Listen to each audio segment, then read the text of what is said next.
To really sell well, you need that certain something, right? What do you think it truly takes to be a top salesperson?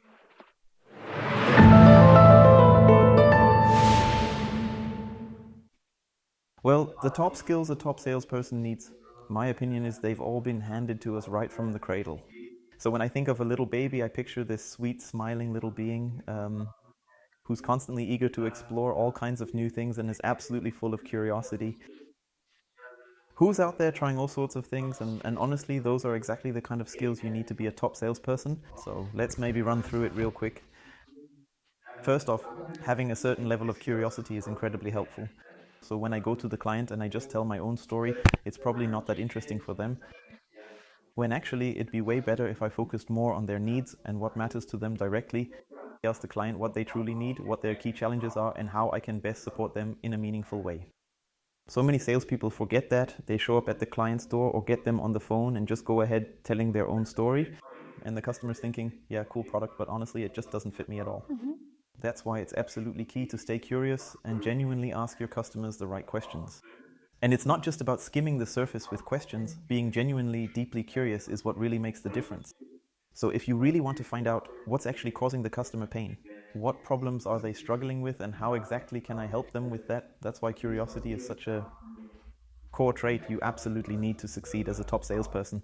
And let's be clear, honesty is equally important. Yeah, so if I'm meeting with a client and I tell them about product features we don't actually have, there's a chance I might even pull off the deal. In the end, the customer ends up with a product that's just not right for them, and they'll send it back, file a complaint, or worse, lose trust in us completely. And they definitely won't recommend me either. That's why, honestly, integrity is such a crucial quality to have as a salesperson, no doubt about it at all. Well, and then persistence. So, let's take a moment to go back to my baby or childhood photo. If you look at this little being here, just learning to walk, they stand up, fall down, stand up again, fall again, and they keep doing it over and over until they finally stay upright. And as adults, we've kind of unlearned that. We constantly try or expect everything to work perfectly right from the very first attempt, but that's simply not how it works. Same goes for sales conversations. When I'm having a talk with a potential customer, they won't instantly become my customer. When I present my product to them, it'll definitely take more than just a quick hello and introducing myself as a provider of XYZ. Building trust takes time, effort, and genuine connection, so they probably won't sign up right away, not without seeing real value first. But if I stay on top of things and keep consistently following up with the customer and showing a bit of persistence over time, I might just end up closing the deal successfully. That's why persistence is absolutely a huge and crucial trait. I'd even go so far as to say it's one of the most important ones you can have. But that persistence also means staying consistent and dependable, showing up the same way every single time, day in and day out, no matter what, always following through with purpose and unwavering commitment. So if I tell the client, okay, first meeting, I've just introduced you to my product and he generally liked it, and I've got, I don't know, some kind of initial interest or feedback already coming in, spotted some of his pain points, and then it turns out, okay, I need to go back and consult my tech team, check in with my boss. I've really got to see whether we can work something out and possibly offer him special pricing based on his needs. I don't know. If I promise the customer, okay, I'll get back to you in 5 days and then fail to follow through, well, at that point, all the effort we put in just completely goes down the drain and means absolutely nothing. Then it's all bin for the cat, as they say. That's why reliability is so key. Consistency truly makes all the difference. And don't ruin all that persistence. By suddenly losing reliability or just throwing in the towel when things get tough, stay the course no matter what. Yeah, and that's another thing. Most salespeople probably have that drive deep down, otherwise, they wouldn't have even considered a career in sales. It's just not something you jump into casually. Chances are they'd have gone for a completely different path right from the start. That's energy. I mean, if I go out to a client and I'm just some half asleep pill saying, like, well, we've got a product to offer here and it would kind of, possibly solve all their problems and it's super cool, yeah, then the customer's going to just completely zone out right there at the sales Mm-hmm. table. That's why a salesperson really needs a good amount of energy. So when they walk in to see the customer and say hello first, and maybe don't come in guns blazing right away, but instead take a moment to explain who they are and what they're offering and tackle it with real energy. That just creates a completely different conversation compared to if I just come in here kind of like, yeah, here I am, and let's just see what tomorrow brings. That's why you really need a solid dose of energy and drive. yeah, a key trait of a top salesperson, we can compare that again to our little babies, right?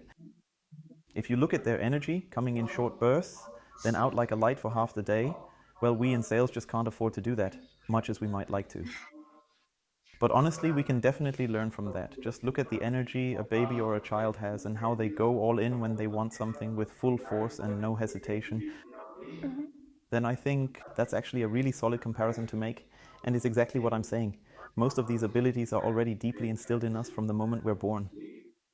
And that actually brings us right to the next topic. When I think about a baby, it's often just lying there. And when you do something like this, it just starts laughing right away. Works on you too, doesn't it? Every single time without fail.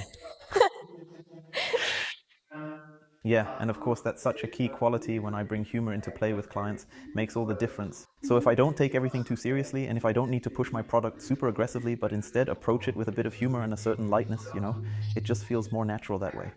Yeah, then I'm way more likable than someone who's all pushy, constantly stressing, gotta hit my sales, or my boss wants this and that. It just rubs people the wrong way. Then it's just a whole different way of connecting with people. And I truly believe humor is key, maybe even the key, to really reaching them on a deeper level. There are also people who just don't get it. I always find it really hard to understand, but honestly, there are actually some people who are completely humorless.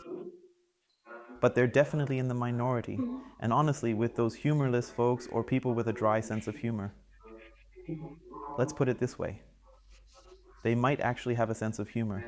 They just don't tend to show it or open up as easily. And hey, there's no harm in still being a bit lighthearted. You just have to be mindful when it comes to humor. Which way you go with it. I mean, sure, you could always go ahead and make those kinds of jokes that kind of half land below the belt. Why not, right? Totally up to you, honestly. Of course, I'd be careful there. If I know the client well and they joke that way themselves, then sure, there are people who actually appreciate that. They really love it when I crack jokes, maybe even pushing the envelope a little too far every now and then. But most clients, I mean, we're operating in a professional environment when we pitch our product to potential customers. That's why it's really important to start off gently and then gradually take your time to truly get a feel for what type of person you're actually dealing with. Yeah, and that's why whenever I'm in a sales conversation or meeting a client for the first time, the main priority is to build trust and rapport right from the get-go and create a solid foundation. And I achieve that through the points I mentioned: my curiosity, persistence, and reliability, along with plenty of energy, a good sense of humor, and that natural, easygoing vibe I bring to every conversation. That's how I win the customer's sympathy, and they become more sympathetic toward me too, because they then open up more, Mhm. and then the conversation naturally flows in the right direction.